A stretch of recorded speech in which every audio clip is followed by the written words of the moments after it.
Hi. I'm often asked what's the difference between sports psychology and sports hypnosis. And probably the easiest way for me to answer that is to share something that a client once said to me. He said, Aidan, my management team brought in a sports psychologist. And I'd go and meet this guy and we'd be sitting having a chat over a coffee and we'd be talking about mistakes I made in competition and my mental preparation for competition. And everything he said to me was absolutely 100% spot on. And I'd go away from these meetings thinking, I've got this. But then I'd go back into competition and suddenly all of the old habits would come flooding back. And I'd start to get annoyed with myself. I'd start to overthink things and the performance would get worse.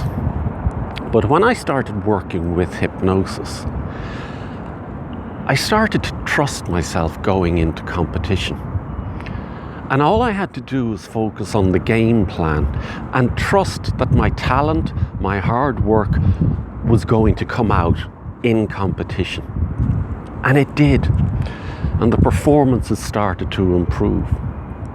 Now, don't get me wrong, I'm not trying to dismiss sports psychology.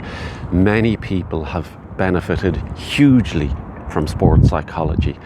But what I am saying is, if you have been through a process and you still aren't getting the performances that you believe you're capable of when you're looking for them on the big day, then maybe you might want to consider sports hypnosis.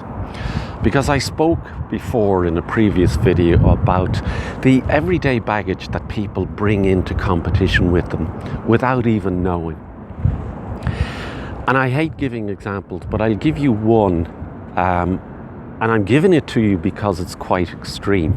But it's just to give you an insight as to what could be happening. But I don't want people to start going away and thinking, oh, wow, maybe this is me. Maybe this is my answer. Everybody's answer is individual. But one person came to me and they said, Aidan, in small competition, I'll go out, PB, perform my best.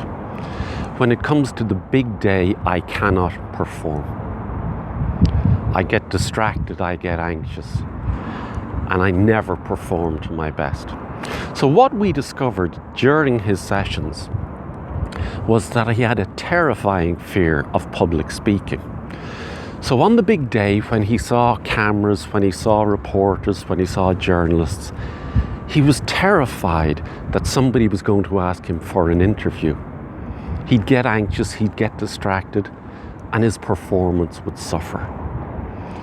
So we dealt with the fear of public speaking, and the results look after themselves. For sportshypnosisdublin.ie, I'm Aidan Sloan. Thanks for watching.